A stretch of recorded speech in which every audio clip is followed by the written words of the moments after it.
disrupted. America that I fought. Weird thing to happen. Hello, one and all. Welcome to this edition of Kitz Corner. Been a fantastic day so far. So there's a bit of music industry news, and I'm not talking about the Grammys because honestly, but there was a bit of a shakeup in the music industry, and we know, we have covered it on this channel, but everybody kind of is aware of how um politically motivated, how the military industrial complex, the CIA, the deep state has more than just influence when it comes to the music industry, when it comes to media in general. We have shown numerous times about how the music industry kind of elapses with the military industrial complex when it comes to war, when it comes to manufacturing consent, so many different things. We've seen it in movies. That's why, in this day and age, you're never going to see Apocalypse Now, but you're going to see 20, 30 dozen different Marvel movies that are just notorious for spreading the pro CIA propaganda, because the CIA has has green light control when it comes to script approvals. So they can decide what movies are being presented in North America and what doesn't. That's why you're never going to see movies like Platoon or Apocalypse Now or Deer Hunter. All fantastic, by the way. I highly recommend people watch it. If you ever have time, please do. It's probably the most influential movies in cinema history. Um, you may differ, but that's just your cup of tea. Um, but this is involving Roger Waters, and Roger Waters is a big, is very influential when it comes to being the activist outside of the music industry norms. And of course, when you're outside the norms of the establishment, especially in music or any sort of media, the Hollywood media sphere, it's going to be met with harsh. It's going to be met with a harsh blowback to this. This is from Euronews Culture. And they said Pink Floyd's Roger Waters dropped by music publisher BMG over Israel comments. So Roger Waters states, this is what they say here. Pink Floyd co-founder Roger Waters has reportedly been dropped by music rights company Bertelsmann Music Group over his inflammatory remarks about Israel, Ukraine, and the United States. The news was reported by Variety, which notes that Waters' anti-Semitic statements infuriated his former bandmates and has then driven off several suitors interested in acquiring the Wisner brand's record music catalog, which is said to be in the market for $500 million. So in other words, Roger Waters said some words, said something about peace, and of course some investment gurus that have already invested a lot into the war machine, they don't like the idea of peace, because peace is not good for business when you're, bloodshed and tyrannizing over places. The Berlin-based company, oh my god, that's hilarious. Calling Roger Waters anti-Semitic, but this is a Berlin-based company. Signed a deal with Waters, who is 80, back in 2016, and planned to release a newly re-recorded version of Pink Floyd's seminal 1973 album Dark Side of the Moon in 2023. But the new CEO, Thomas Kosfeld, dropped the contract. The album was eventually released by the UK label Cooking Vinyl. Since the start of the Israel-Hamas war, Waters had made multiple remarks that has been deemed anti-Semitic and has been subject of multiple controversy in recent years. Waters, a longtime supporter of Palestine and a critic of Israel, has vehemently denied these accusations, but caused uproar last year after wearing a Nazi-style uniform on stage in Berlin. So then they report to this tweet here from Stop Anti-Semitism, which is just another form of AIPAC. It's an AIPAC lobby non-government organization, an NGO.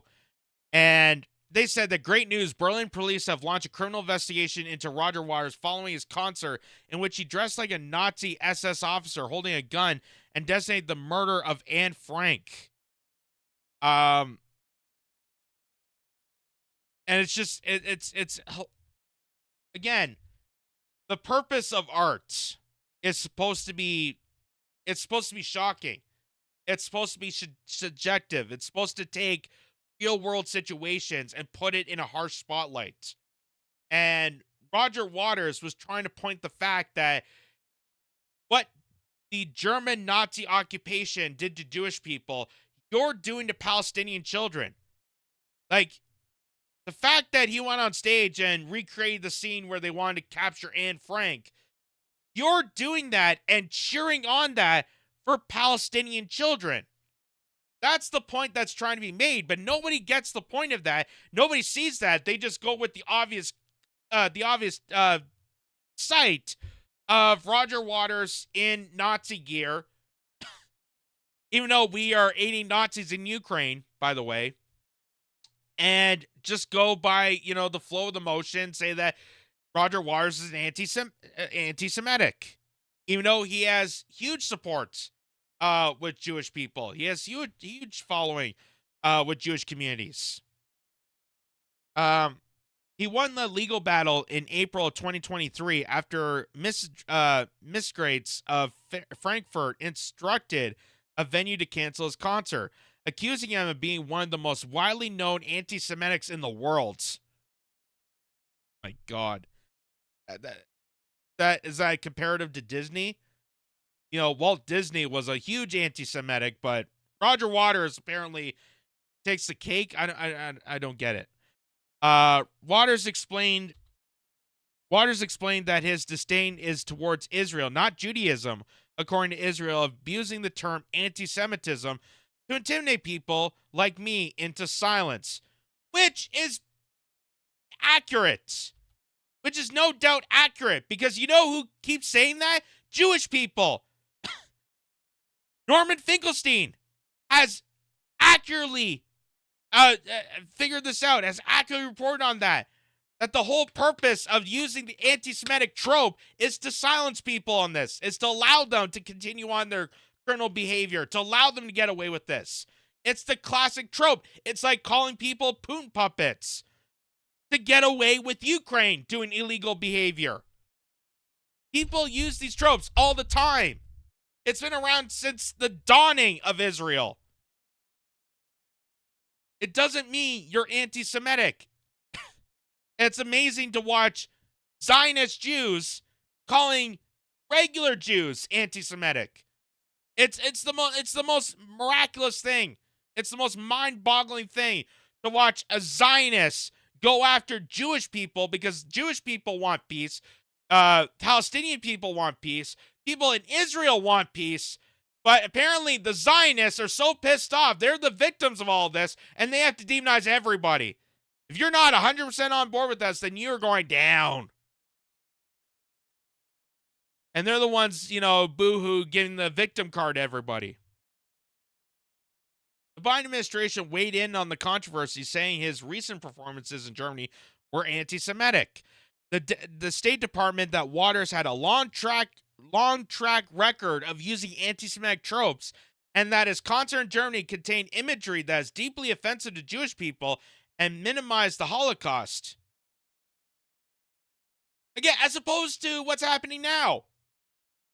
Like, people just take a moment. Okay, Roger Waters wearing a costume that you've seen in movies. You've seen in play performances.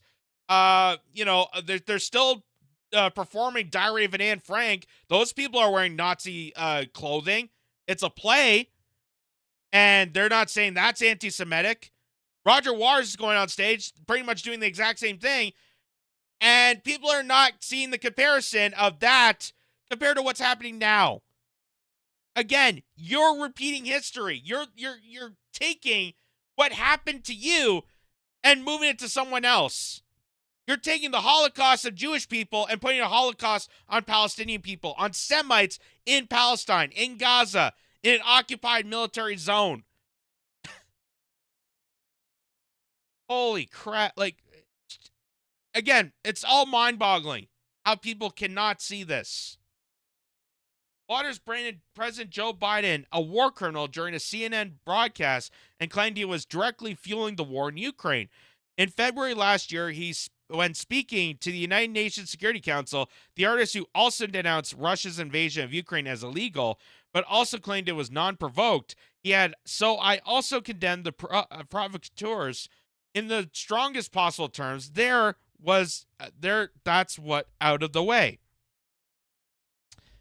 While artists are often dropped from their record deals or otherwise chose to split from their labels, it is less common for a company to axe a publishing deal. Variety also notes recent prominent examples include R&B singer R. Kelly, who is currently serving a decades-long prison term for sexually abuse-related felonies, while Kanye West deals with Universal and Sony Music Publishing were left to expire without renewal after a controversial rapper made a string of anti-Semitic comments. Waters himself referred himself fired by BMG in a video interview with Glenn Greenwald last November. Waters claimed that he had been dropped by BMG and portrayed the parting as a result of pressure from the Anti-Defamation League, a Jewish nonprofit. A source for BMG told Variety that the company does not agree with Waters' version of events.